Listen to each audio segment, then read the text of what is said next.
Hoje eu vou falar de livro. De livros, né? Na verdade, no plural, que é mais de um. É, não necessariamente meus livros favoritos da vida, aquela coisa, mas. Enfim, algumas recomendações aqui de livros que são muito bons, alguns até de autores muito conhecidos, mas que talvez você não conheça, mas que são dos meus favoritos também, são excelentes, né? Esse aqui talvez seja o mais conhecido, né? Mas Orgulho e Preconceito, da Jane Austen. Acho que esse foi um livro que eu li ali um pouco aos 20 anos, talvez, alguma coisa assim. E, tipo, é um livro muito bom e é um livro muito divertido. Tem aquele tweet, né, aquele post, alguma coisa assim de tipo, porra, é só gente andando pra lá e pra cá de uma casa pra outra conversando. E é isso. E acho que é um pouco que se assemelha a uma. Não sei, você que tá assistindo, né? De que idade que você tem, que época que você viveu. Mas se assemelha um pouco a uma boa novela, sabe? Não sei se você tinha o hábito de assistir novela, mas tipo, uma boa novela, ela entretém, ela é bem escrita e ela é emocionante, né? Não é aquela coisa meio do estereótipo que a gente tem de novela mexicana, né? Mas, porra, isso aqui é uma boa novela, é um bom novelão. Tem personagens interessantes, tem diálogos interessantes e tem muita conversa de fato pra lá e pra cá, tem muita dança de fato de lá e pra cá.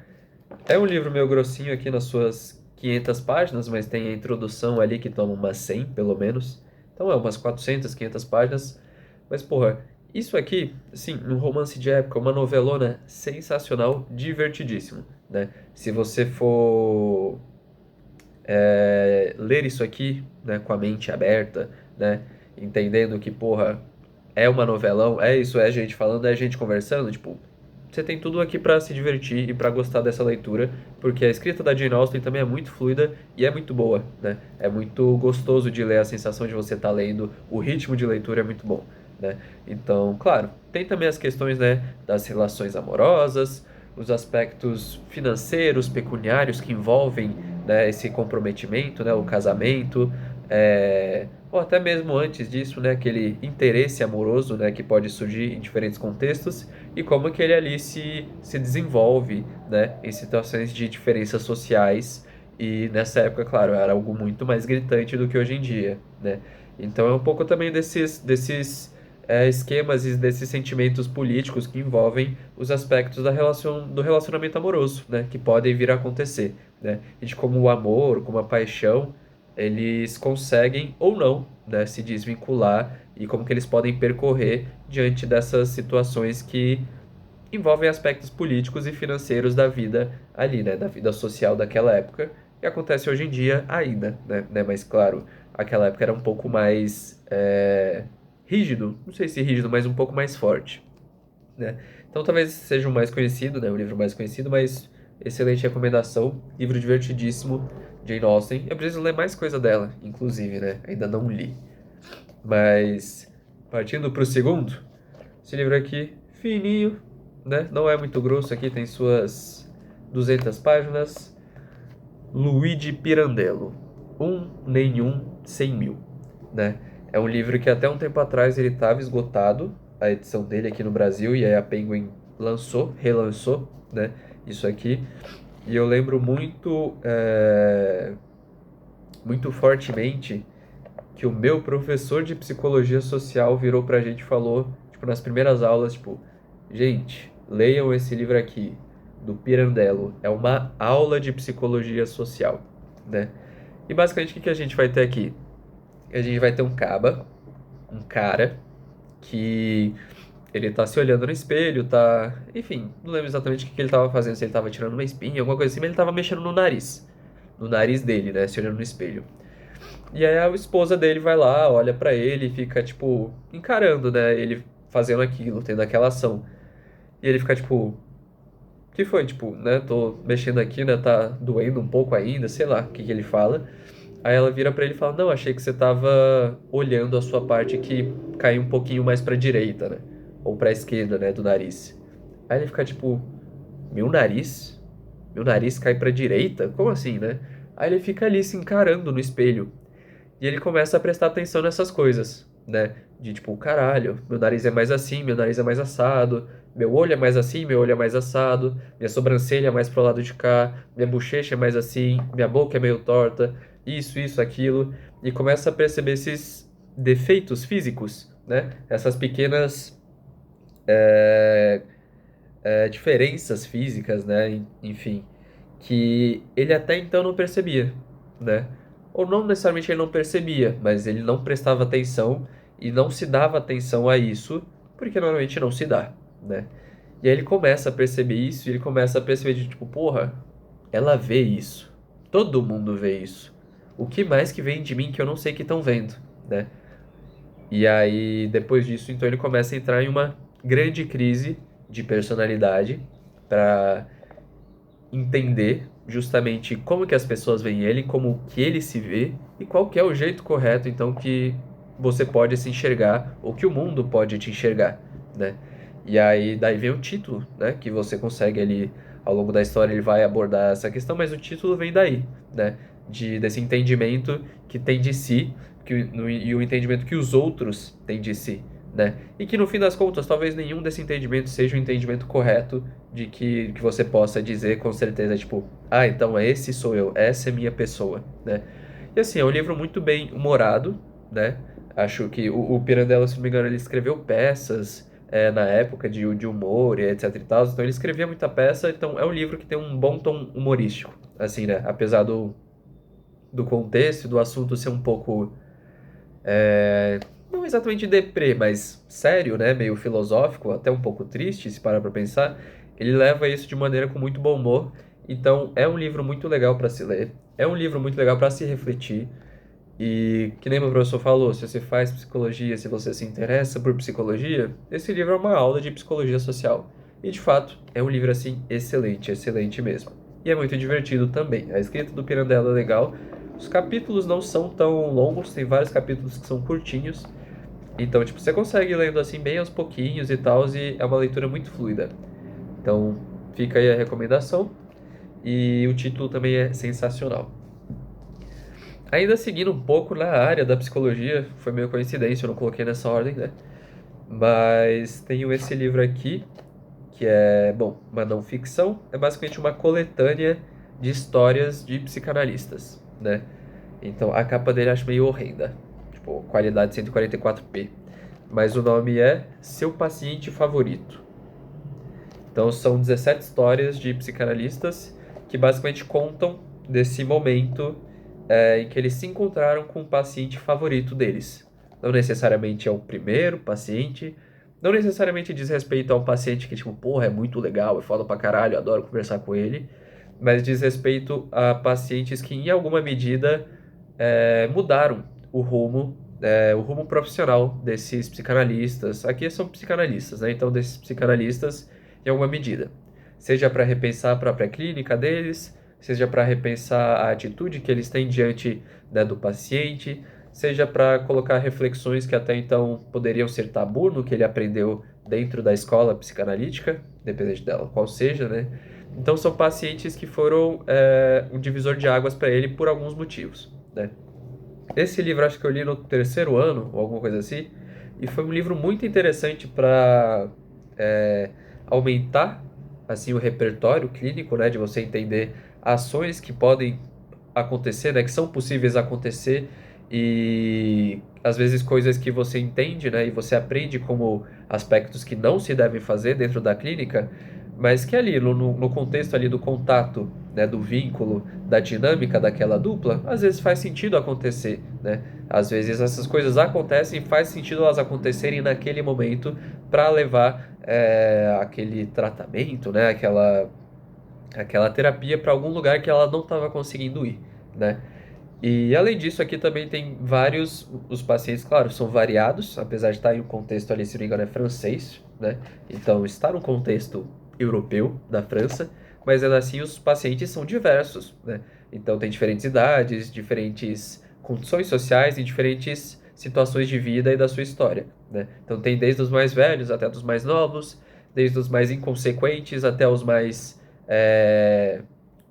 certinhos, né? Então aqui você tem uma boa quantidade de histórias do que pode acontecer na clínica, o que pode surgir diante de você na clínica. E ele aumenta esse repertório, mas também é isso, ele vai trazendo essas pequenas pinceladas e reflexões do que pode acontecer ali no momento que não necessariamente é o que você aprendeu em sala de aula ou na faculdade, né? E justamente ter essa abertura para o que acontece, né? Para o que pode acontecer ali naquele momento, ou naquelas sessões, ou com aquela pessoa em específico, que ela te move de uma maneira diferente, né? Que ela te causa um impacto ali que até então você nunca tinha percebido, né? Então é isso, diz respeito à dinâmica, mas diz respeito ao psicanalista ali nesse contexto, né? E o que ele estava passando também na vida dele. Então acho que é uma leitura muito legal, assim, para quem se interessa, claro, quem quer ler casos, né? Acho que são casos curtinhos, então é de boa de ler, mas principalmente talvez para quem esteja ali nos primeiros anos da sua faculdade de psicologia, porque é um livro muito legal, né? Acho que ele traz esse repertório, ele traz essas histórias e traz reflexões muito boas.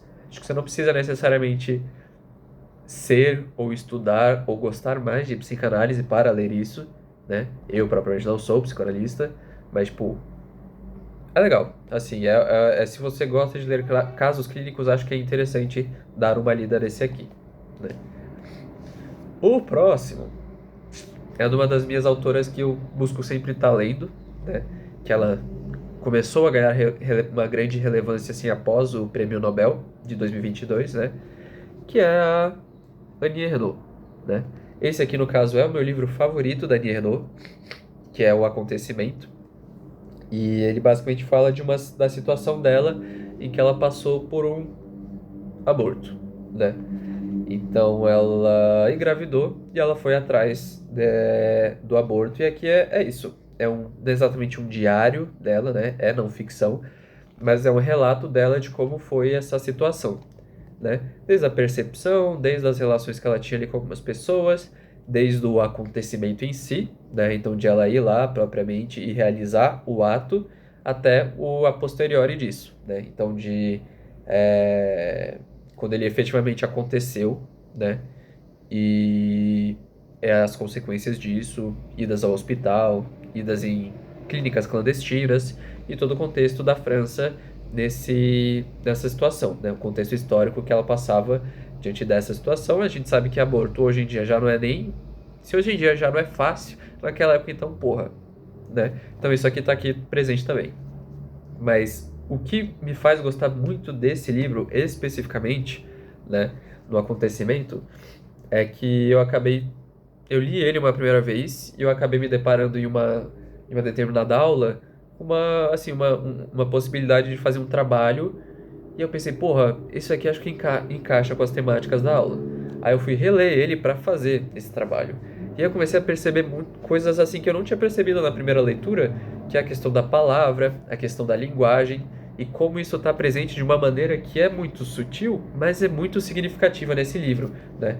Então você vai vendo assim a terminologia e o uso de algumas palavras, né, de algumas expressões que ela usa aqui nesse livro, eles vão mudando de acordo com o passar do livro, né?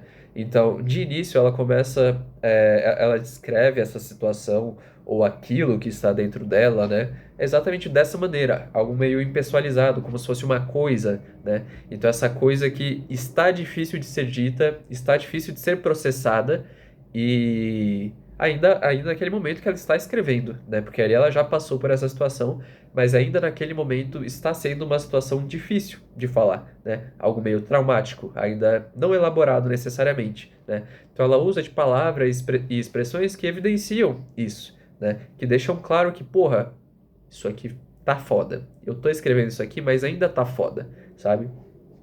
E aí, claro, essas coisas elas vão se alterando ao longo da escrita, porque ela vai tendo uma concepção diferente e um entendimento diferente de si e da situação de uma outra maneira, né? Então ela vai conseguindo elaborar essa situação traumática a partir da escrita dela. E isso vai ficando evidente assim na escrita pelo uso das palavras e como ela vai mudando e alterando algumas expressões que ela usava para se referir ou a ela, ou à situação em si, ou àquele acontecimento ou enfim, a própria situação do aborto em si, né, daquele ser que estava ali dentro dela e depois não estava mais, né? Então, é por isso assim que eu acho esse livro interessantíssimo e acho que é o meu favorito da Annie Ernaux. O Acontecimento não é um livro fácil de se ler, né? É uma temática sensível e ela é gráfica na sua escrita, né? E acho que isso diz muito respeito justamente ao nível de, desse aspecto traumático da situação, né? Então ele é um livro gráfico, né? Ela não vai ter, assim, pudor, assim, em falar em algumas coisas e trazer essa crueza do corpo, né? E acho que é isso. O corpo, ele é muito cru no livro, né? Essa questão da corporeidade é muito cru nesse livro, e isso também é algo que chama muita atenção justamente para essa transição e para essa elaboração que ela vai fazendo ao longo da escrita, né? Então, de algo muito cru, algo muito assim na carne, efetivamente, né? Então, até pela escrita, pelas palavras que ela usa para se referir a ela mesma e ao corpo dela, né? Ou para aquilo que saiu de dentro dela, né? E isso vai transicionando até o momento que ela consegue efetivamente falar sobre isso, né? Falar, dar nome a isso, né? Então é algo que deixa de ser efetivamente só um trauma e passa a ser algo, como o nome já diz, né? Um acontecimento. E ela consegue falar sobre isso.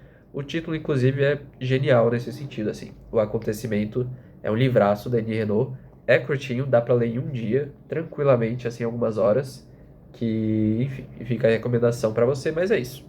É um livro, não é simples, né? É um livro lá que tem as suas questões mais fortes, e é isso, ele é muito cru em alguma medida. Depois, tem só mais três livros, né? Esse aqui mais dois. A gente vai para um dos autores meus favoritos, que é Dostoiévski, né? E claro, gente, pô, leia Crime e Castigo, caralho, livraço. Leia Os Irmãos Karamazov, apesar que eu ainda não li, mas, porra, leia Os Irmãos Karamazov, deve ser um livraço também, tipo, leia Crime e Castigo, aquela coisa, né? Você sabe. Leia também, qual que é o outro, ó? Memória do Subsolo, porra, livraço, Memória do Subsolo, leia. Mas um dos meus favoritos, se não talvez meu favorito, é esse aqui, O Duplo, do Dostoiévski. E aí, basicamente, né, a gente vai ter o nosso grande Goliadkin, que é o personagem principal, que é um fudido, igual todo personagem principal do Dostoiévski, que é um fudido. O Goliath aqui é o nosso bom e velho fudido, né? E acho que muito semelhante ao que acontece em Um Nenhum em 100 Mil, do Pirandello, a gente tem aqui um homem, um fudido, mais uma vez, que está dentro ali das suas grandes neuroses e preocupações, né? Ele começa então a basicamente encontrar o duplo dele, né? Então, o famoso doppelganger, né? Aquela pessoa que é igual, que é ele, que é idêntica a ele, e ele começa a topar com essa pessoa ali na cidade, no ambiente de trabalho, e tipo, ele vai conversando com os conhecidos dele, e ele vai percebendo que tem alguma outra pessoa que não é ele, mas que é ele e que está se passando por ele e que está basicamente fazendo a rotina dele, indo ao trabalho, conversando com X, conversando com Y, e aí dentro disso é isso. Ele vai se perdendo ali dentro das suas neuroses, ele vai ficando biluteteia das ideias, e a gente vai acompanhando basicamente essa história acontecendo e esse desenvolvimento de como ele vai refletindo e como que ele vai lidando com essas situações ali na vida dele, né? Mas acho que tem uma diferença assim fundamental, né, no jeito de contar essa história do Pirandello pro Dostoiévski, que o Pirandello ele escreve isso de uma maneira que, tipo, é isso, a gente tá ali entendendo a situação e os pensamentos desse personagem dele, mas a gente tá vendo muito e tá entendendo muito disso também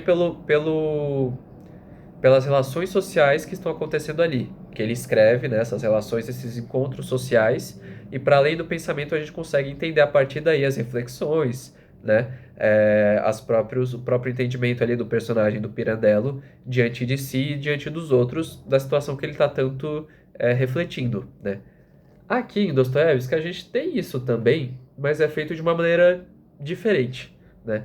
Acho que é algo mais justamente que diz respeito à escrita do Dostoiévski, é claro, óbvio, mas é algo que pega nesses pontos, mas é de uma maneira um pouco mais sutil, talvez, não sei exatamente se é sutil, mas tipo, a gente acompanha o raciocínio, o pensamento, a mente, a psique do Goliathkin de uma maneira um pouco mais próxima, né? Então não fica tão claro quanto no Pirandello, por exemplo, essa loucura do Goliathkin. ou esse processo de ir em contra a loucura do que nem o Pirandello tem, sabe? Porque a gente não tem ali tão evidente o pensamento dele de uma maneira organizada, né? Então, ele acha que isso é característica, principalmente dos personagens do Dostoiévski, talvez até do Dostoiévski, dessa desorganização, né, da psique diante de tal situação traumática. Que, porra, né, você encontra uma pessoa igual você que tá fazendo tudo, né? E em algum momento do livro eles se encontram efetivamente, né? Não é desde o início que isso acontece. Mas então a gente tem esse acompanhamento da psique, da mente dele, dessa evolução, dessa aproximação com esse estado que pode ser um estado próximo da loucura, né? E essa neurose acontecendo de uma maneira muito próxima da gente, né? A leitura nos aproxima dessa questão do Goliathkin, que é o nosso personagem principal, né? Então, ela é mais sutil porque é isso, a gente está vendo acontecer ali naquele momento, né? A gente não tem exatamente isso entregue, ou isso explicado, ou isso evidenciado, tipo, como se fosse uma terceira pessoa vendo determinada situação, que é um pouco a impressão que eu tenho no do 1 nem 1 e 100 mil, né? Aqui a gente tá ali. A gente tá ali junto com o personagem, acompanhando isso acontecendo ao vivo, sabe? É uma coisa meio assim. Então, é isso, assim, tipo. É um pouco o estilo Dostoiévski, acho que se você não gostar dele, da escrita dele, talvez você não goste desse livro, mas pra mim, assim, o Duplo é uma escrita que te coloca nesse lugar extremamente desconfortável e junto com o nosso personagem, nosso queridíssimo Goliathkin, que vai ficando Bilu Teteia das ideias, né? E acho que faz todo sentido ele ficar, devido ali ao contexto que ele vive, né? Porque ele já é um fudido. E acontece uma porra dessas, porra. Aí é pra fuder também, né? Então, assim, a gente vai acompanhando. Acho que a finalização da história pode ser um pouco anticlimática, mas eu gosto. Acho que ela faz todo sentido. E é isso, assim, é um livrão. Acho que não necessariamente é um protótipo de Crime e Castigo, mas é o que começa a dar indícios do que vem a ser essa grande obra do Dostoiévski, que é Crime e Castigo.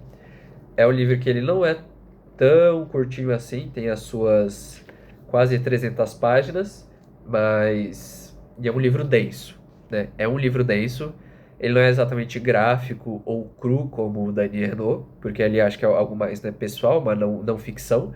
Não que aqui não seja, né? Deve ter muito da pessoalidade do Dostoiévski aqui. Mas, tipo, ele não é tão difícil nesse sentido de ser gráfico ou de ser cru.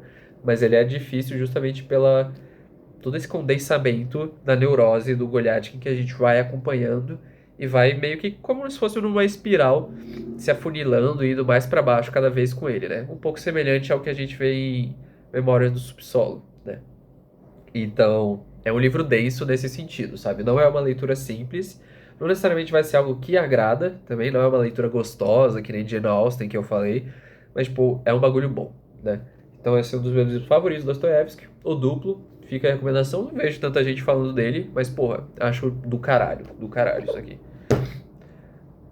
Mais um Dostoiévski, que é, e esse acho que foi a primeira coisa que eu li do Dostoiévski, foi um presente, então foi o meu primeiro contato com ele, e eu acho que ele é um excelente primeiro contato, caso você ainda não tenha lido nada do Dostoiévski. Então, basicamente, essa edição aqui da 34, que é duas narrativas fantásticas, A Dócil e O Sonho de um Homem Ridículo.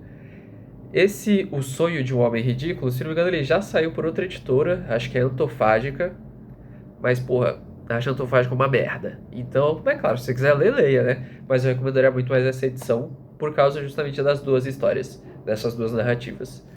Então aqui a gente tem basicamente essas duas narrativas, né? A Dócil e O Sonho de um Homem Ridículo. E aqui a gente já consegue entender muito e se habituar ao que é a escrita do Dostoiévski em diferentes medidas, né? Então a gente tem aqui dois homens, dois fudidos, como de praxe, né?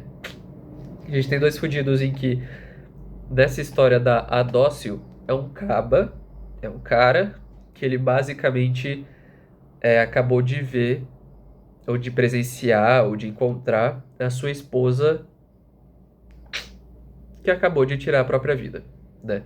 Ou não necessariamente acabou, mas que tirou a própria vida e ele encontrou ela. E ele basicamente ele vai então retomando e revivendo a história, o dia a dia deles, para conseguir entender como que isso se deu, como que isso aconteceu, como que chegou até esse ponto. E isso não é spoiler porque, porra, o livro, né? A narrativa parte justamente desse ponto de início e ele vai retomando até, de novo, voltar pra lá, né? Então é isso. Essa é, assim, a primeira história.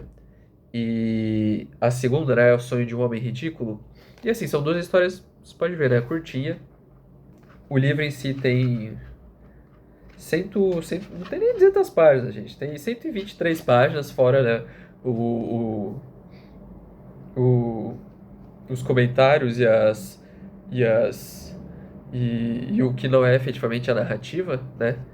A fortuna crítica, não é fortuna crítica. Acho que é, né? A fortuna crítica, que é aquilo que tem de adicional, né? Então, assim, é curtinho, é rapidinho de ler. Eu super recomendo, porque é isso. Você vai ter justamente uma iniciação e um primeiro contato com aquilo que é e aquilo que pode ser ou pode vir a ser do que você vai ler, né? Da escrita do Dostoiévski.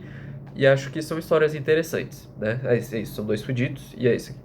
E aí a DOSF é basicamente sobre isso, e a gente vai ali de novo, né, junto com o personagem do Dostoiévski, eu não lembro o nome dele, não lembro nem se ele tem nome, mas a gente vai ali. Então a gente tá ali junto com a psique dele, tentando entender, revivendo essas memórias e conhecendo um pouco mais daquele casal e daquele personagem, que é um fudido.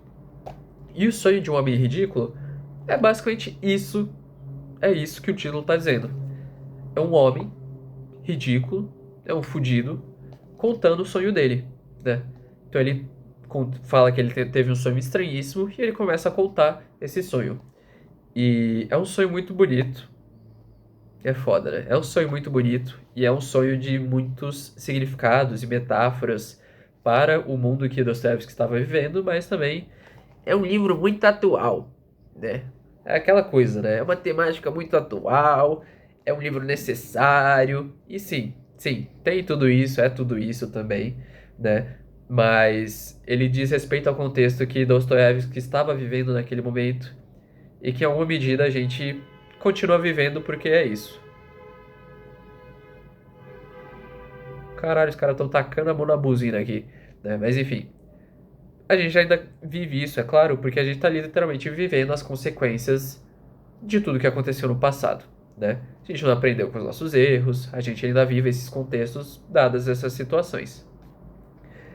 E é isso, assim, tipo, é o cara contando o sonho dele, ele é um fudido, e aí tem essa ironia, né, no título de ser um homem ridículo e então, consequentemente, ser talvez um sonho ridículo, né? Ou de ser um sonho que é propício a ser ridicularizado, mas é um sonho bonito, né? É um sonho bonito, é um sonho cheio de metáforas, é um sonho cheio de esperança, né? E é algo que a gente não encontra tanto assim na obra do Dostoiévski, ou pelo menos, eu não li tudo, né, claro, mas pelo menos dos que eu já li, já li bastante coisa até dele, né? Então é uma coisa que a gente não encontra tanto, que é essa esperança, né? E acho que faz todo sentido, assim, ler essas duas histórias, mas principalmente essa, acho que até por isso, talvez que a Antofática tenha feito uma edição justamente para essa narrativa, né? Apesar que eu não gosto da Antofática, acho uma merda, mas tudo bem. E, enfim, acho que vale muito a leitura, acho que vale se deparar diante dessa ironia, dessa esperança ou dessa falta de esperança que Dostoiévski traz em seus livros. E, enfim, é isso. Acho que é uma boa, acho que é um excelente primeiro contato que você pode ter com a obra dele. Acho que muita gente vai com Noites Brancas. Eu, particularmente, nunca li Noites Brancas, quero ler. Mas esse aqui acho que você tem uma boa variedade. Não é exatamente uma variedade, que você tem duas leituras, né?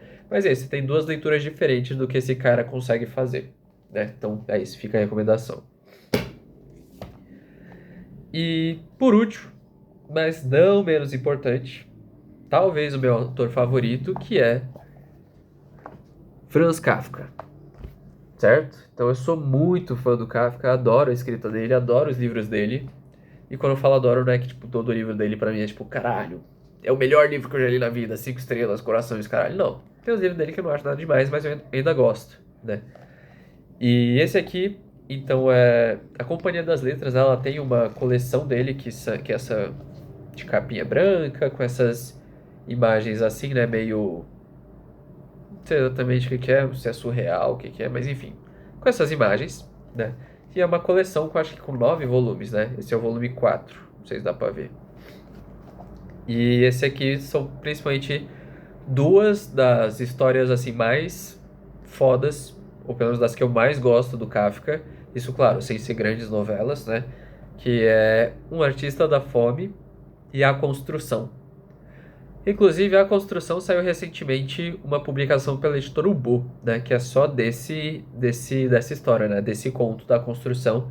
E eles fizeram um trabalho gráfico lá meio interessante, né? Que você tem que é uma tentativa de, a partir ali da escrita e do que, né, do papel e das letras, de você tentar simular essa sensação de, de claustrofobia, né, de condensamento, de coisa que vai ficando meio difícil de ver, de ler, de entender, né? Eu nunca vi essa edição em mãos, tipo, eu já vi ela, mas eu nunca cheguei a ler, a folhear, abrir pra ver como é que é esse efeito. Acho que é uma proposta legal, mas eu não sou tão fã da capa deles, né? Ah, livro não se julga pela capa, porra. Acho que dá pra julgar, sabe? Mas é isso, em questão de conteúdo eu sei que é sensacional. Mas eu nunca vi. Se alguém tiver, inclusive, já tiver lido, puder falar dessa experiência aí nos comentários, agradeceria, porque eu fico muito curioso. Mas então a gente tem, né, esses dois, principalmente, a gente tem outros contos, né? Deixa eu ver aqui, são ao todo são um, dois, três, quatro, cinco, seis. Seis contos ao todo, né? Então a gente tem os dois principais, que é o Artista da Fome e A Construção. Dois principais, entenda que não é necessariamente os dois mais longos da obra, né? O Artista da Fome é até relativamente curto, bem curto, né? E tem ali suas 10 páginas, um pouco mais que isso, né? Então, na verdade, tem 5. Errei, são 5. Mas são dois dos que eu mais gosto e acho que são dois dos mais interessantíssimos, mas ainda tem outros aqui. Por exemplo, Uma Mulher Pequena e Josefina, a Cantora, ou o Povo dos Camundongos também acho um conto excelente. Mas principalmente esses dois, que inclusive um deles, né, que é o Artista da Fome, eu já falei, já citei ele lá no vídeo de Jujutsu Kaisen, né, da terceira temporada. Acho que são dois contos assim que, em questão de narrativa, mas principalmente em questão de aspectos fundamentais ou fundamentalmente humanos, né, que dizem respeito à nossa existência e ao nosso contato com o mundo e com os outros, tipo, tá presente aqui, né? Então, o Artista da Fome eu já falei, né? Acho que até não vou ficar aqui me repetindo, mas se você quiser ver, vai lá no vídeo de Jujutsu Kaisen. Mas é isso, basicamente é isso. É a fome fundamental, é do que a gente tem fome, é do que te dá esse. O que te falta, né? O que você tanto busca que você não consegue se saciar. E é isso, não diz respeito a uma fome fisiológica, né? De comida, de nutrição. Diz respeito a uma fome ontológica. Eu falei que porra é ontológico? Não lembro, mas se eu não falei é isso. Ontológico diz respeito a essas questões que são fundamentais da existência, né? Então diz respeito a uma falta, a uma fome, a um insaciável que é fundamental para o ser, para a existência, né? Então você reflete, você pensa aí que, porra, o que eu tanto corro atrás que eu não consigo chegar? O que eu não consigo ficar satisfeito? O que eu consegui já tudo na minha vida e parece que continua faltando alguma coisa? É isso aí. É isso aí, tá ligado? Você sabe. Então é essa fome que não é fisiológica, né? Ela é ontológica, algo fundamental. E é um conto excelente, é um dos meus favoritos. E já a construção diz respeito, claro, ao que dá título, né? Ao conto que é a construção, que é esse bagulho, essa construção, esse calabouço, esse. Não é exatamente um castelo, mas tem outro do castelo, né? Mas, tipo, é isso. É essa coisa que esse personagem está construindo, ou que ele construiu, no meio do nada, e ele fez isso pra se proteger. E aí você fica, caralho, né? Você fica ali acompanhando ele falando, né, da arquitetura, e do processo e dos porquês que ele fez aquela construção e construiu aquilo. E a gente vai acompanhando e entendendo que, porra, é um sistema muito complexo de sobrevivência, de proteção, de isolamento, né? De se manter resguardado, protegido, escondido, né? E justamente nesse meio do nada, se não me engano, era numa floresta. Se não me engano, era numa floresta. E a gente fica acompanhando e a gente fica, porra, por quê? né? Por quê? Porque caralhos que tu fez essa construção, do que você tá se protegendo, né? Por que você precisa se proteger? Por que você tá aí dentro? Por que você construiu tantas coisas aí dentro para sobreviver? Para ficar sozinho, cara, para se isolar. Sei, não sei, né?